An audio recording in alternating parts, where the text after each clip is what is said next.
पापा ने कभी माँ को प्यार से नहीं देखा, कभी उनके साथ बैठकर वक्त नहीं गुजारा। हमेशा हिदायत देते हैं कि गृहस्थी चलाना नहीं आता। कहानी अंत तक ज़रूर सुनें और कहानी अच्छी लगी तो लाइक, कमेंट और सब्सक्राइब करना बिल्कुल ना भूलें। कैसी है? माँ ने मुझे गले लगाते हुए पूछा। अच्छी हूँ, आदतन संक्षिप्त उत्तर दिया। बचपन से ही ऐसी हूँ कि बहुत कम बोलना पसंद करती हूँ और लंबे लंबे संवाद मुझे उबाते हैं। हालांकि अब थोड़ा बदल रही हूँ देबू के कारण। वह बहुत बातें करना पसंद करता है। अच्छी हूँ मतलब खुश तो है ना, सुखी तो है ना।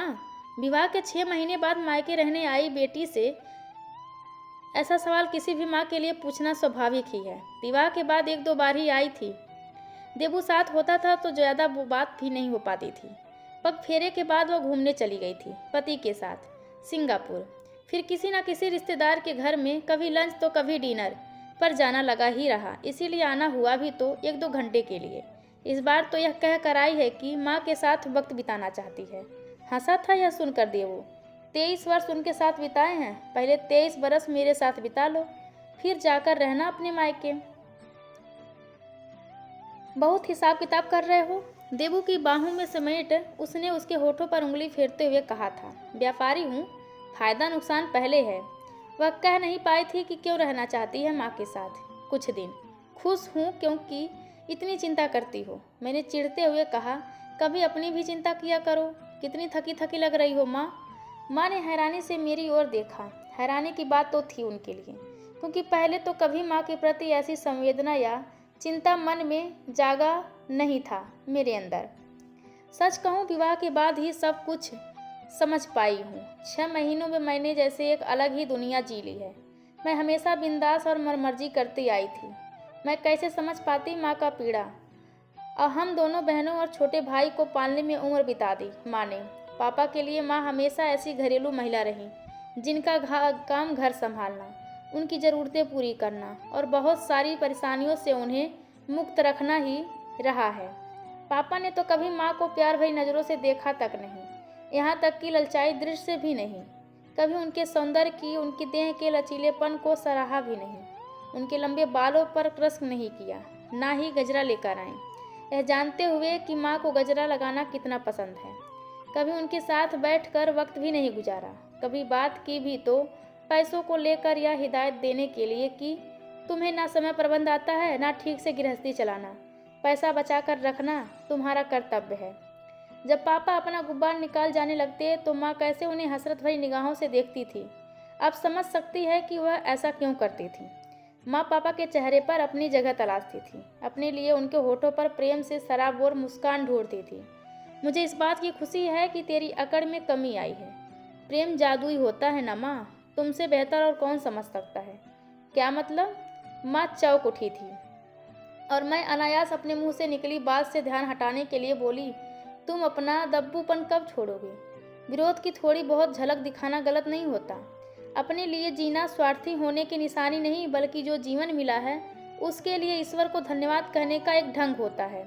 माँ की आंखों में ना जाने उसे पल कितने सपने तैरते दिखे मुझे तसल्ली है कि तू खुश है, देबू अच्छा पति है। माँ जैसे सचेत हुई। पति से ज़्यादा दोस्त हैं, तभी बहुत कुछ सीख पाई हूँ और प्रेम के एहसास के भीतर छिपे सच को भी जान पा रही हूँ। कैसा सच? यही कि प्यार को जो महसूस कर लेता है उससे हमेशा जुड़ा रहता है। बेशक समय के साथ उसे कहीं छिपा कर रख दे, पर प्यार कभी मरता नहीं और एहसास को मरने भी नहीं देता है। फिर तुमने क्यों कभी जीने की कोशिश नहीं की माँ? अच्छी बात है कि तू प्रेम को जी रही है, समझ पा रही है, पर इतनी भी विद्रोही नहीं बन मुझसे कि सवाल जवाब मुझसे ही तू कर।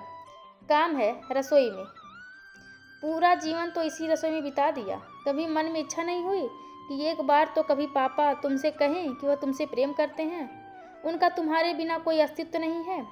और जिनसे प्यार करती थी उनके ख्याल ने कभी आपको बागी नहीं बनाया? एक बार भी निरुत्पल काका से मिलने की इच्छा नहीं हुई? अवाक खड़ी माँ मुझे ऐसे देखने लगी मानो मैंने उसके पाँव से ज़मीन खींच ली हो।